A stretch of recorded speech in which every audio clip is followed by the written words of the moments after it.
What's up, y'all? Yo. It's another episode of Musicians. You know what? Sorry.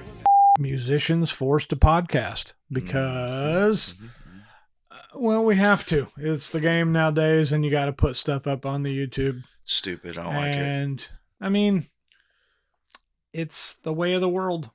Before AI comes and writes all our songs for us and makes all our money for us and Bring feeds that. us. And, Yeah, let's do that. no, we're not going to get the money. They're just going to do the jobs that make the money, and then Oh. we're shit out of luck.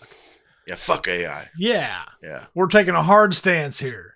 And I know it's a hot take, but we're making it. But if they can bring me the money. No, I just don't. I want them to do my Who are dishes they? and laundry instead of art. The robots.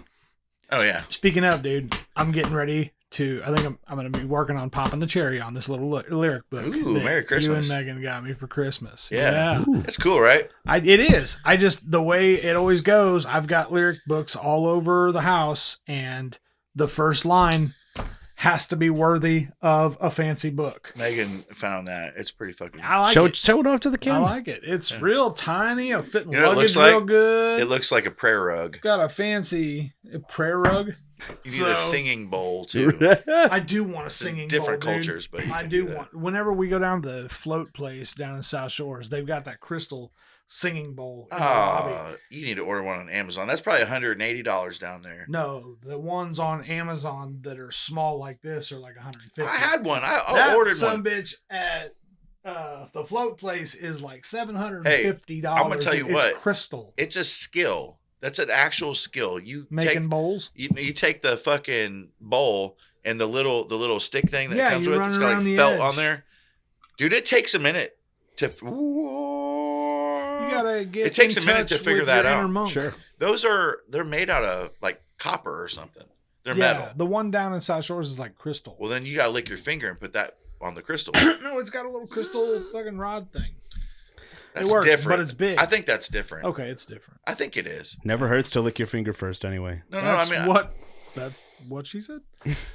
I mean, a regular singing bowl is metal. They're usually copper. All or I'm saying like is brass like or something. what you saw down there is probably. Welcome to Musicians Forced to Podcast. Yeah, I think we already did that, didn't we? Yeah. I Yeah, was just saying but- to break Oh. that Oh, whole thing. that was a To whole break episode the crystal. bitching about singing bowls. I was just and- reimagining the intro. But no, what I was saying was, if like you got writing notebooks and stuff around and stuff. All over. If it's a spiral notebook, like a regular everyday Walmart notebook, I don't mind as much. But like my little leather bound journals Mhm, and the something fancy like ones. this, it will eventually have crap in it that I'll never use. But Mhm. the first lyric that goes into it Has to be needs to be special. something solid, worthy of that, instead of like a spiral notebook. I feel you. It's Yeah. just a weird. It's another one of my weird things. Have you ever It just has tried? to be- Have you ever tried on something like that, like a book like that, or would you even accept it? To take maybe a quote from like someone you like, a poet or a writer, a musician, or you know, No, I wouldn't even consider that. not to put in your own book to No. just get it started. Nope. No. It all Have has you ever to be- skipped the first page to wait? Ooh, I've done I've that. started in the back of the book. that's smart. I've started halfway through the book. I'll start Yeah. wherever. Mhm. You know, just whatever feels right at the time. Which is weird, but I do feel like some lyrics belong. The reason on I certain asked you pages. that question is because yesterday I was I have a book in my room, Edgar Allan Poe poetry, and I'm just getting to where I'm finishing the book, and I've saved some of the really long poems for the end. Some I just don't have the time sometimes, you know. But yesterday I was reading it yesterday morning, and a couple of the lines in that were just like, wow. They're hitters. Holy shit, this was 100 fucking years ago. This dude wrote this in it. This hits right now. And so I was circling some of them in the book. In and the I thought, book, yeah, you're writing in the book. it's my book. See, I know. Nobody's I ever have, getting that I book. have a trouble with that. Like No, I've no, thought no. about using highlighters when you're reading through. I love something, you know? writing. writing inside my own books. I'm never donating that book. I'm never selling it. That's my I've book. never done it. I love it, dude. And so I didn't even draw the special S you should try it. Break your on cherry. the Egypt section of my geography book. I never love did it. any Like, of and that. so I was a good boy. dude, that Edgar Allan Poe book has got shit all in it's all marked up. But like, And along the side, it's like, you see what he's saying here is I didn't do that. I didn't do that. I didn't do any of that. No. Clifford's notes. And you know what? And I'm sorry, I don't want to go off on this too long, but like the poem that I was reading That's what we're yesterday was talking. Tamerlane, which is like probably his most famous poem ever, but it's pretty long. I would say The Raven. I mean, those are popular for like. Okay, you're talking mainstream versus poheads. He's calling you a plebe. Yes, I'm talking about like people. I'm sorry, I'm uncultured. Poetry people. Sorry, I'm not a pohead. Tamerlane is probably the poem that made him famous. Okay. So like it was famous back in the day, but I never read it because it's so long. It's like I don't know, it's so long. It's like 6 pages. But for a poem, that's pretty long. But so I was reading it yesterday and I found some of these quotes in there and I was like, man, dude, that shit hits and that I would put that in my book. Yeah. In fact, I started writing lyrics about Edgar Allan Poe yesterday. Nice. Yeah, kind of like Charlie. Yeah. Like sometimes, like if I get in we're gonna be like a history. If a history lesson was a band. Well, if I got Titanic, if I get in a rut, Charlie, when I'm writing music, if I get in a rut and I just can't find something to write about, I'll just think like, what do you like? What I love history, and so this next song is called "The War of 1812." Yeah, it's not out of the question, right?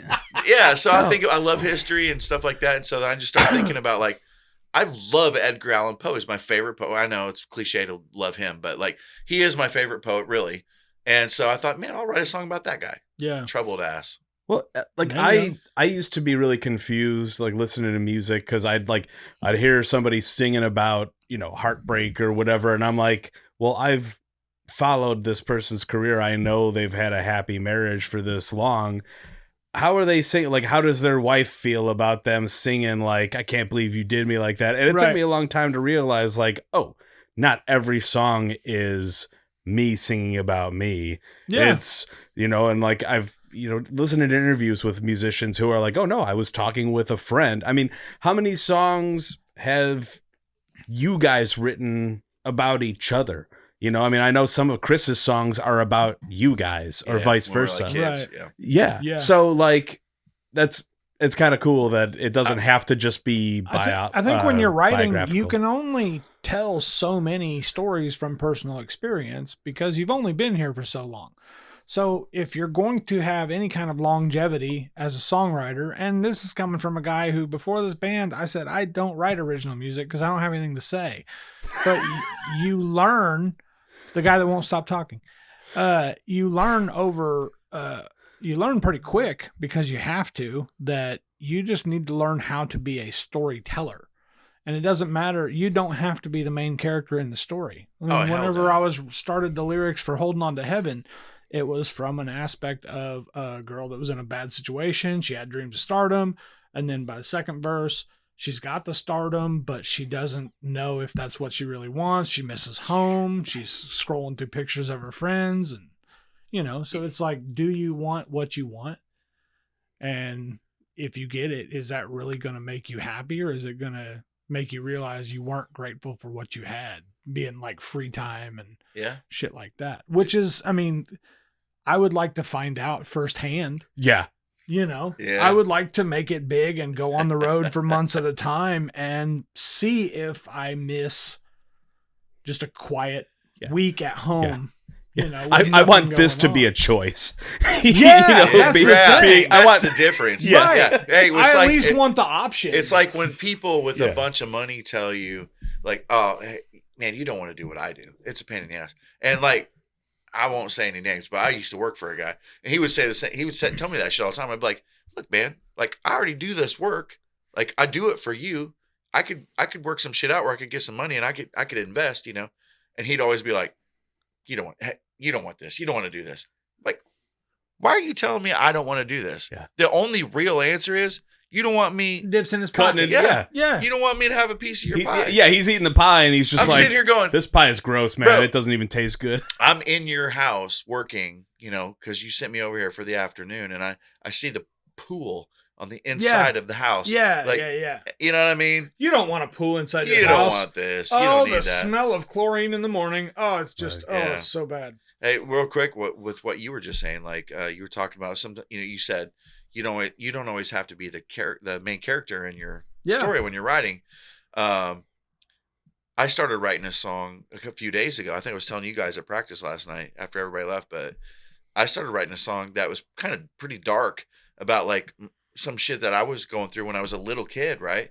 And so I started writing it, and it got so dark after the first verse that I started writing it about somebody else. Yeah, you don't want to. Yeah, you know what I mean. I mean, whenever you're coming up with stuff, like some of that stuff is going to come from in the beginning of the song. It said, "Once I blah blah blah," and then after the first verse in the bridge, I changed it to once he did this, he did that. I was like, shit, I don't even want to be a part of that. I don't want to face. You don't want to face certain aspects of yourself. I think that's human nature. It's funny you said that. I've been trying to write lyrics, and like a lot of, because I write a lot, but it doesn't always fit the band's vibe. You know, so I'll bring stuff and be like, is this something we could mold? Because I mean, a lot of your dude, like, original if you want stuff. to reimagine a song like we were talking about on that other episode, I want to reimagine one of the first songs you ever brought to the band. And it was fucking great song. What was but that? It wasn't our style. Which one? What the fuck are you talking about? Dude, he came to the band. He's like, I got a couple songs I wrote. And he had arrangements to them and everything. What was it? Oh, it was about my brother. I know what you're talking about now. Yeah. I want to see if we can Hayfield that one.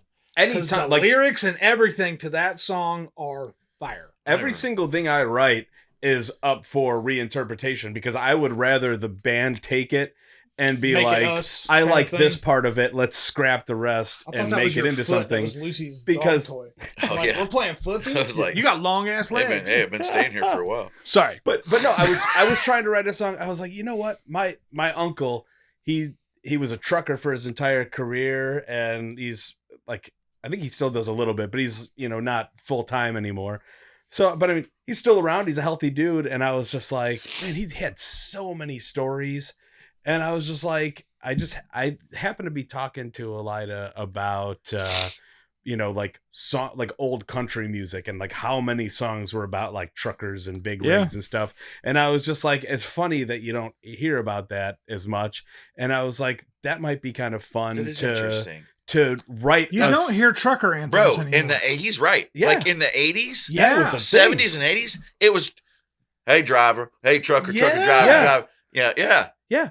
And it ain't like trucks aren't around anymore. No, it was a culture. Everywhere. There was like a trucker culture, Yeah. like in the 80s. And a lot of it was even in the movie Smokey and the Bandit, shit like that. Yeah, it was like trucker culture was a thing. And it was in country music for sure. Yeah. That's weird. But I literally, in my notebook, I was just like, what happened to all the trucker songs? And so then I started writing down like notes about my uncle. I'm like, he told me this story. He was talking about hauling doubles through this fucking storm and all this. Like, he's telling me all these stories. So I'm like recalling all of it. And I'm like, what if I write a song about a trucker, you know? So it's not necessarily a country trucker song. It's not about trucking. It's about a trucker. Yeah. Dude, yeah. What happened to all the trucker songs in itself is a lyric. As soon as he said it, I was like, dude, like, that's a great that by itself, line. Just that line right there would be great in a song that has nothing to do with any of that. It paints a picture just on that one line. Because you know exactly what I'm talking about. And I'll tell you something else. I got to throw this in right now. I've told Brian Howell, right? You know, Egg. Yep. Yeah. For years, we wrote songs together a long time ago. And one thing he always brings up to me is something I said, I guess, a long, long time ago, but he always brings it up to me. And he said, dude, you told me 20 fucking years ago, you told me, you said when you're writing a song, you have to be able to tell an entire story in one sentence. And that line right there that's the kind of line that goes into a song that tells a story, like Jason Isbell. Yeah. Jason Isbell tells Seagram's in a coffee cup. Yes. Dude. Seagram's in a coffee cup. Like, you know, those lines tell a fucking story. Yeah. Yeah. And sure. Yeah. What happened to all the trucker songs? That's a great line, man. Great line, dude. But the funny thing about it was I got way I in my would head. write it in my little book, but that's your shit. Is it going to make it? Do it. Put it in Do it? All right. Fuck yeah. Oh, look at this. Oh, I'm actually like it's excited a page about one. this. Page one. What happened to all the trucker songs? Right. God damn. Hey, it looks like this podcast is doing something. Right? Yeah. But I'll include a scan of the page because I'm coming up with lyrics. I'm doing the little ladder tree thing, trying to come up with, thought experiments and stuff. And I'm writing this thing and I'm like, I want to tell a cool, fun story about my uncle. Yeah. And halfway through, I'm like, Jesus Christ, this sounds like a fucking eulogy.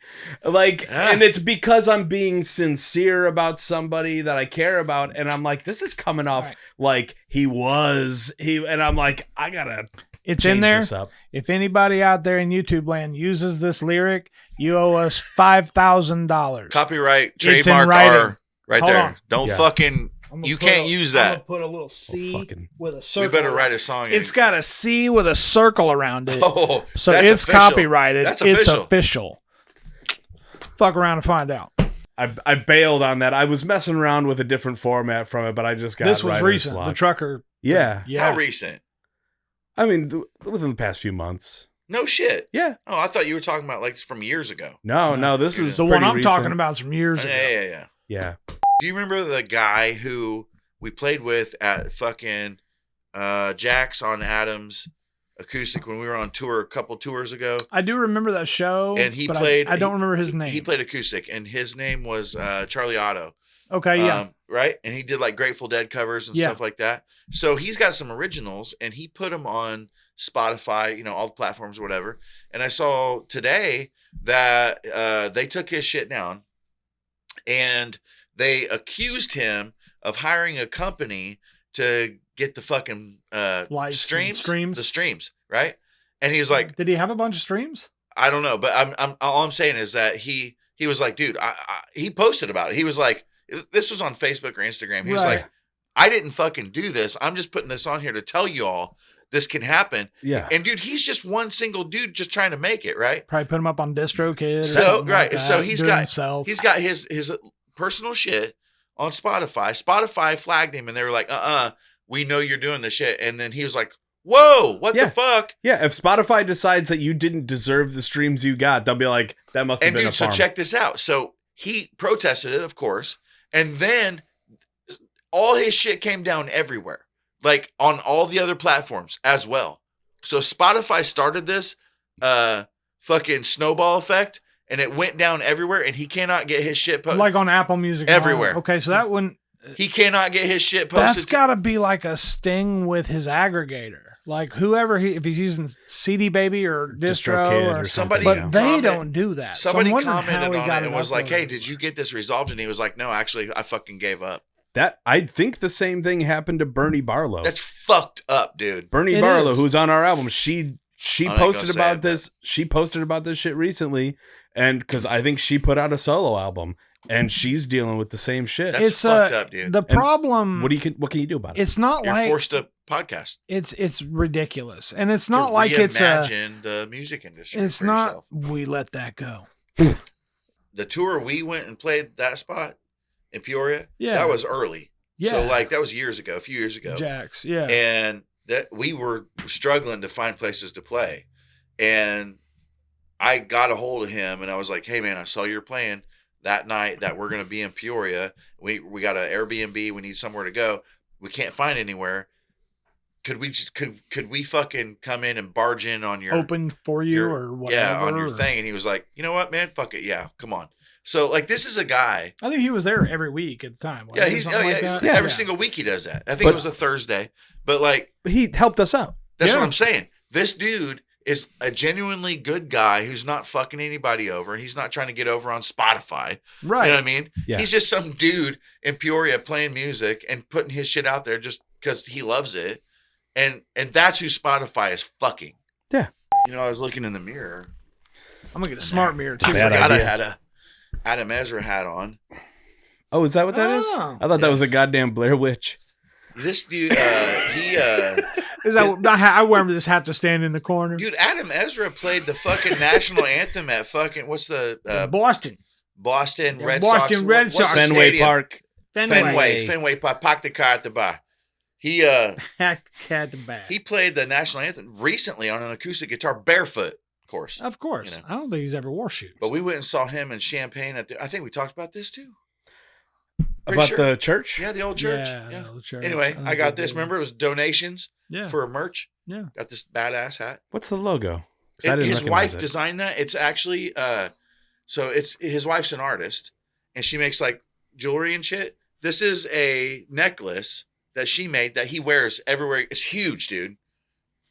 He wears it around his neck. The thing's probably that big. You got the Flava Flav going. It's this design right here, and it's made out of metal. Lean your head down. Show the camera. Right there. Adam Ezra Group, badass. Remember the fiddle player, what was her name?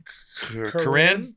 Corinne, I think. She was awesome. And then at the end of the show, they came off of the stage, or I should say, it was an old church, so it was like the pulpit or whatever.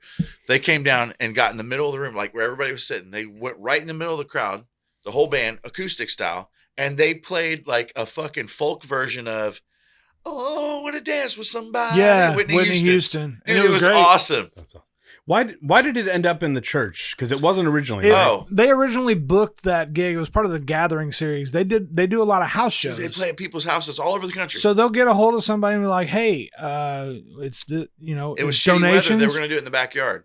Host us. Hopefully, we sell some merchandise, but we're just going to come around. And So if it you ended can up feed being us, at the that's Red great." Herring. So yeah, it ended up being at this old Universalist church that had been changed into like a coffee shop and Yeah, it was the vegan Red Herring. bakery. The Red Herring in Champaign is in an old church. Yeah, and awesome. so yeah, so they just did it in there, and it was was awesome. amazing, dude. Fucking awesome. They had piano. It was a church, so like they had piano in there, and Adam Ezra was like, I'm gonna go over here and try this. He just puts his guitar down, and he goes over and plays piano, sings a couple songs by himself. Then I think the whole band was fucking barefoot. Oh yeah, they were like hippy dippy for sure, but they were amazing people. The tickets were pay what you want. So I threw him. I got me and him tickets. I threw him like $15 each on the tickets. I'll get you some pictures of that for when you do the post shit. Yeah. And their merch table, their shirts cost what they cost because shirts cost money to make. But everything else, like their stickers, their patches, their everything, all the other little merch stuff they had up there, I think even their CDs were pay what you want. Just whatever you want, whatever you feel like donating, whatever you think it's worth to you, pay that. And they were making bank. They're awesome, dude. But they do a thing called the Gathering where every year it's like North Carolina. I don't know where it is, but it's somewhere in the where they live, somewhere in the New England area, the mountains. Yeah, yeah. But they do these concert series. I think on his property. They raise money for veterans housing. Yeah, they build houses. I think for last veterans. year they raised over $100,000. Yeah. But yeah, they've done a lot of good. But that was a really, really cool show. And what I liked about the way Adam and them did that, they took a break during one of the songs, or I think maybe the bass player was just playing by himself, or something was going on. And Adam walked that entire crowd, shook every hand, asked, That's cool. "So glad you came out. The ramble is what it's called. Sorry. How did you hear about us?"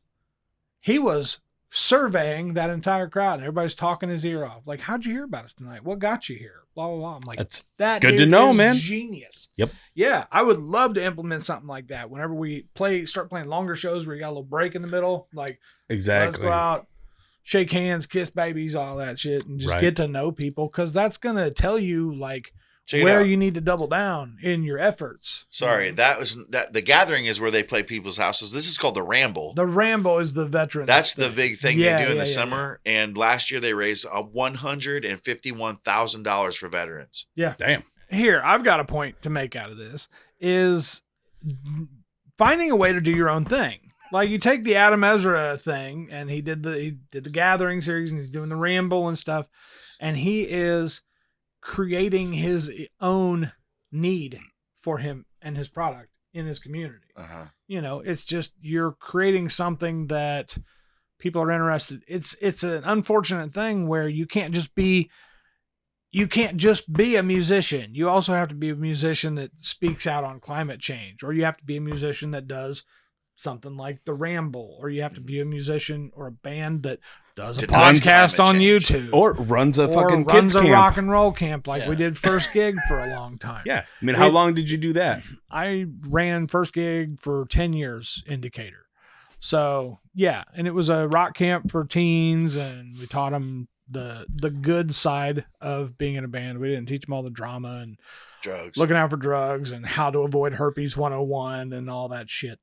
Hey, thanks for watching, everybody. I hope you enjoyed it or got something out of it. Once again, this is Musicians Force the Podcast from Harlem, Hayfield. Make sure to subscribe to the channel so you can see when we're putting out new episodes, and we'll catch you next time. Thanks.